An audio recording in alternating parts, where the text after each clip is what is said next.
Hi students, this is your Srinivasan working as assistant professor in EC department and the engineering college Erode. So in previous video we have discussed about the characteristics of PN junction diode. So I put a separate link and icon in the top of the video for your reference. If you didn't see the video, just go to there and look. Definitely you will get informated. So in this video we are going to see the characteristics of Zener diode. So again I am going to do this experiment with the help of Proteus 8 professional electronic simulator software. Okay. First we are going to concentrate on forward bias of Zener diode. So for this experiment we need 5 different components. First one is from the left of the circuit, just follow the circuit diagram 1. From the left of the circuit I am going to from the left side of the circuit we need 0 to 12 volt variable power supply, and this power supply is seriously connected with 470 ohm resistor. The another end of 470 ohm resistor is connected to the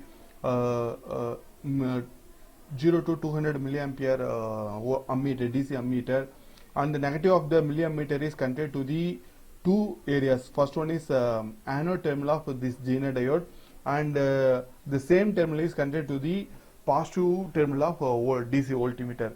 All the DC voltmeters negative and the Zener diode's cathode all are connected together, and it is connected again with the negative supply of input voltage source.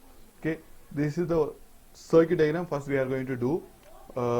Again I am just going to open my Proteus simulator. So it is loading. Once it is loaded, just go to the IS icon and click it once again. Okay, it will bring us to the workspace.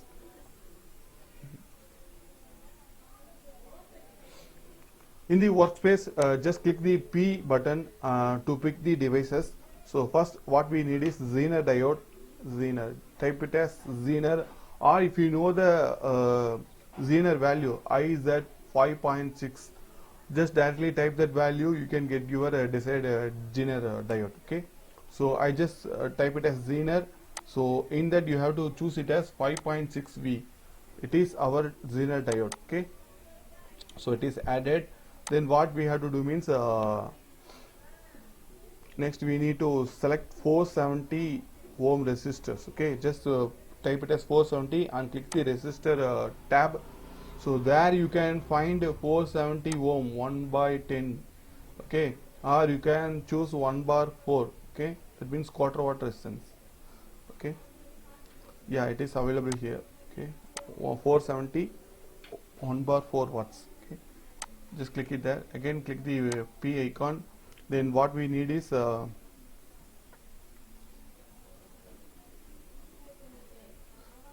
ammeter and 1 ammeter, 1 voltmeter. Okay, then finally we need the power source. So all can be taken from the this place. Just click the sine wave generator mode and take the DC and place it over here. And one more thing we need is pot HG. So just type it as pot. It will bring it to the page. So in the bottom of the page you can see pot HG. Just select it. So by the help of this DC power source and the pot HG we can get the variable power supply. So as I already told in the previous video, so in Proteus software we can get the various power source. So with this combination we can get the variable power source. Okay, so just connect the positive to the DC supply and negative to the ground. Okay, this is how you can select the ground. So connect the ground to the another end of part, and the midpoint of the part should connected with the resistor. Okay, so just select the resistor and click it over here. Just connect this point with the resistor. Okay, so one more thing is there, we have to connect the voltmeter in the input as well as output side. Then only we can measure the input voltage as well as the output voltage. So I just click the voltmeter here.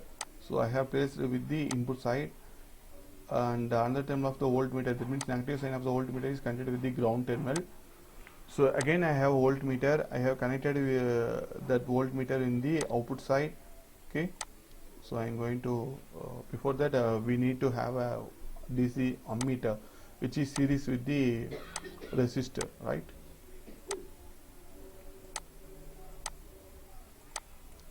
Okay, got it. Fine.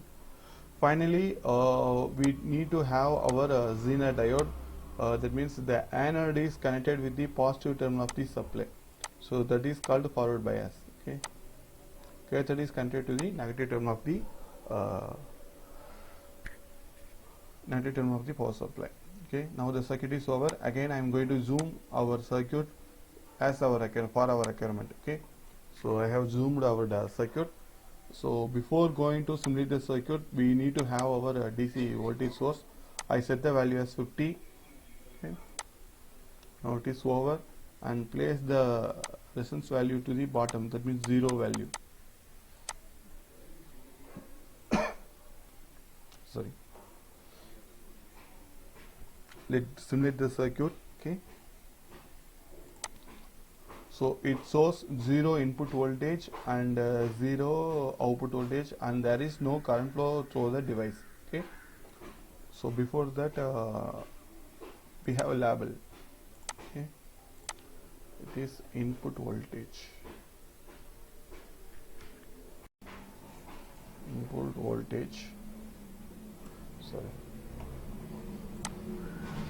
This point is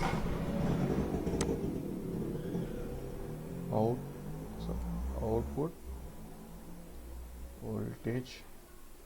Okay. And this one is current value.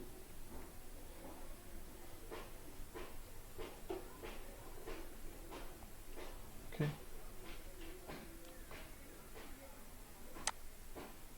Now start to simulate. So at first there is no input voltage in the input side, so there is no output voltage and current. Okay. Then I am start to increase the input voltage up to 0.7 voltage. There is no current value. I already told that because PN junction diode and Zener diode will both will behave like a same thing when it is in forward bias condition. Okay. After 0.7 voltage, it starts to conduct, as you can see.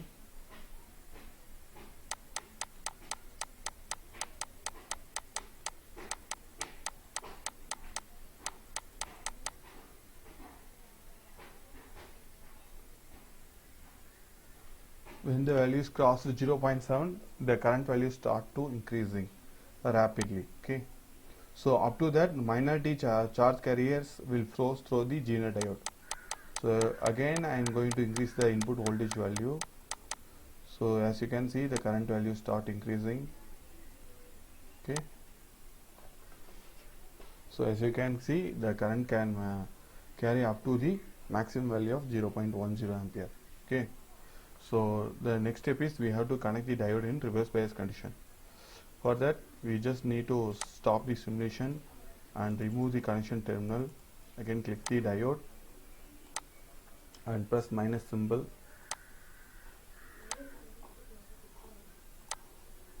And press minus symbol. You can change the direction of the diode. Then connect the diode to the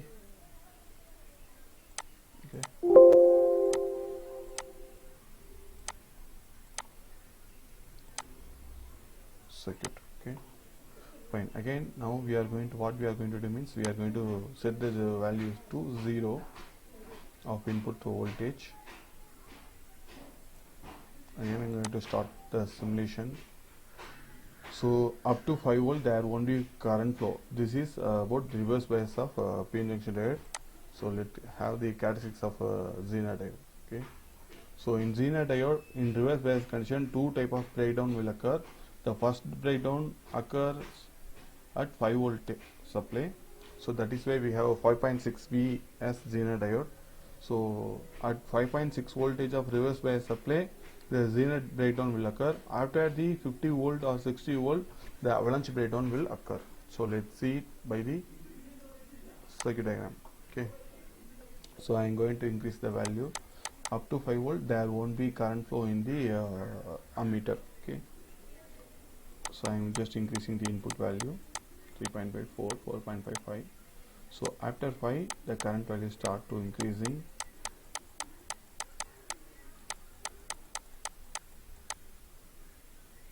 Yeah, you can see.